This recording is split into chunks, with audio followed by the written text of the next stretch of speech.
ಆತ್ಮೀಯ ಬಂಧುಗಳೇ, ಶ್ರೀರಾಮಚರಿತಮಾನಸ ಉತ್ತರಕಾಂಡ. ಇದರಿಂದ ಇವತ್ತು ಚೌಪಾಯಿಗಳು ಮತ್ತು ದೋಹೆಗಳನ್ನು ತಿಳ್ಕೊಳ್ಳೋಣ.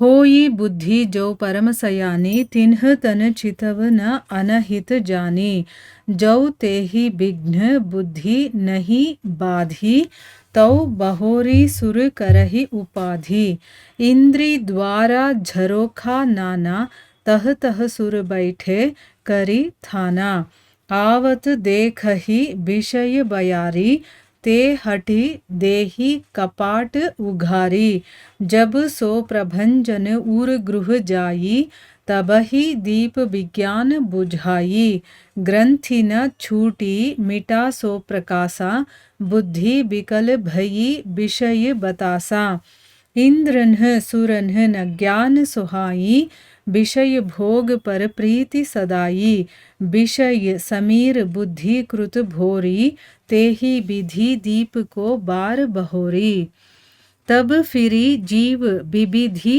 विधि पावई संस्कृति क्लेश हरि माया अति दुस्तर तरि न जाई बिहगेस कहत कठिन समुझत कठिन साधत कठिन विवेक होई घुनाचर न्याय जौ पुनि प्रत्युह अनेक ज्ञान पंथ कृपान कई धारा परत खगेस होई नहीं बारा जो निर्भिघ्न पंथ निर्बहई सो कैवल्य परम पद लहई अति दुर्लभ कैवल्य परम पद संत पुराण निगम आगम बद राम भजत सोई मुकुति गोसाई अनइच्छित ಆವಯಿ ಬರಿಯಾಯಿ.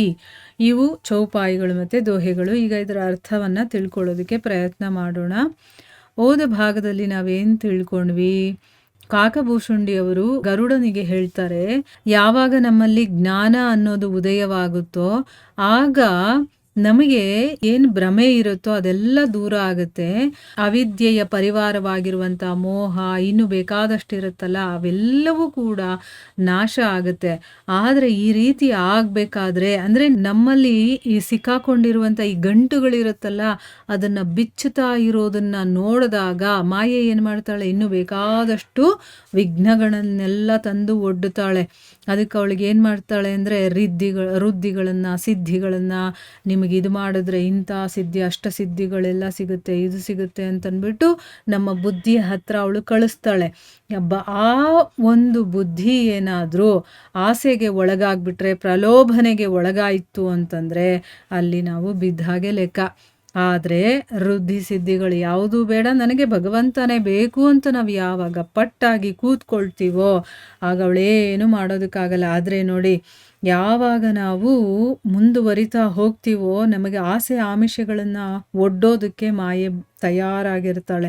ಆಯಿತಾ? ಬುದ್ಧಿಗೆ ಬಂದು ಪ್ರಲೋಭನೆಯನ್ನು ಕೊಡ್ತಾಳೆ. ಕಲೆ, ಬಲ, ಕಪಟ ಯಾವುದಾದ್ರೂ ಒಂದು ರೀತಿಯಲ್ಲಿ ನಮ್ಮ ಹತ್ರ ಬಂದು ತಮ್ಮ ಸೆರಗಿನಿಂದ ಗಾಳಿಯಿಂದ ಜ್ಞಾನದ ದೀಪವನ್ನು ಆರಿಸಿಬಿಡ್ತಾರೆ. ಬುದ್ಧಿ ಏನಾದರೂ ವಿಕಸಿತವಾಗಿದ್ದರೆ ಆ ವೃದ್ಧಿ ಸಿದ್ಧಿಗಳು ನಮಗೆ ಹಾನಿಕರ ಅಂತ ತಿಳ್ಕೊಂಡು ಅದರ ಕಡೆ ಕಣ್ಣು ಕೂಡ ಹಾಯಿಸೋದಿಲ್ಲ. ಈ ರೀತಿ ಮಾಯೆಯ ವಿಘ್ನಗಳಿಂದ ಬುದ್ಧಿಗೆ ಅಡ್ಡಿ ಉಂಟಾಗದೇ ಇದ್ದರೆ ಮತ್ತು ದೇವತೆಗಳು ಬಂದು ಉಪಾಧಿಯನ್ನು ಒಡ್ಡಿ ವಿಘ್ನಗಳನ್ನು ಮಾಡೋದಕ್ಕೆ ಶುರು ಮಾಡ್ತಾರೆ. ಹೃದಯ ಅನ್ನುವಂತಹ ಮನೆಗೆ ಇಂದ್ರಿಯಗಳು ಅನ್ನುವಂಥ ಕಿಟಕಿಗಳಿದೆ. ಪ್ರತಿಯೊಂದು ಕಿಟಕಿಯಲ್ಲೂ ಕೂಡ ದೇವತೆಗಳು ಕೂತಿರ್ತಾರೆ. ವಿಷಯಗಳು ಅನ್ನುವಂಥ ಗಾಳಿ ಬೀಸ್ತಾ ಇರೋದನ್ನ ನೋಡಿದ ತಕ್ಷಣ ಅವ್ರೇನು ಮಾಡ್ತಾರೆ? ಹಠದಿಂದ ಕಿಟಕಿಗಳನ್ನು ತೆಗೆದು ಬಿಡ್ತಾರೆ. ಹೃದಯ ಅನ್ನುವಂಥ ಮನೆಯಲ್ಲಿ ಆ ಬಿರುಗಾಳಿ ನುಗ್ಗಿದ ತಕ್ಷಣ ಏನಾಗುತ್ತೆ? ಈ ವಿಜ್ಞಾನ ರೂಪಿ ಅನ್ನುವಂತಹ ದೀಪ ಆರು ಹೋಗುತ್ತೆ. ನಾವು ಏನು ಅಷ್ಟೆಲ್ಲ ಜ್ಞಾನವನ್ನು ಪಡ್ಕೊಂಡಿರ್ತೀವೋ ಆ ದೀಪ ಆರು ಹೋಗುತ್ತೆ. ಈ ಕಡೆ ಗಂಟು ಬಿಚ್ಕೊಳ್ಳಿಲ್ಲ, ಆ ಕಡೆ ಆತ್ಮಾನುಭವ ರೂಪಿಯಾದಂತಹ ಬೆಳಕು ಕೂಡ ಆರೋಗುತ್ತೆ. ವಿಷಯ ಅನ್ನುವಂತಹ ಜಂಜಾವಾತದಿಂದ ಬುದ್ಧಿ ಅನ್ನೋದು ತಲ್ಲಣಿಸಿ ಮಾಡಿದ್ದೆಲ್ಲ ವ್ಯರ್ಥ ಆಗ್ಬಿಡುತ್ತೆ. ಅದಕ್ಕೇ ತುಂಬ ಹುಷಾರಾಗಿರಬೇಕು. ಇಂದ್ರಿಯಗಳಿಗೆ ಮತ್ತು ಅವುಗಳ ದೇವತೆಗಳಿಗೆ ಸಹಜವಾಗಿಯೇ ಜ್ಞಾನ ಅನ್ನೋದು ರುಚಿಸೋದಿಲ್ಲ. ಯಾಕೆಂದರೆ ಅವುಗಳಲ್ಲಿ ಯಾವಾಗಲೂ ವಿಷಯ ಭೋಗಗಳಲ್ಲೇ ಸದಾ ಪ್ರೀತಿ ಇರುತ್ತೆ ಅವರಿಗೆ.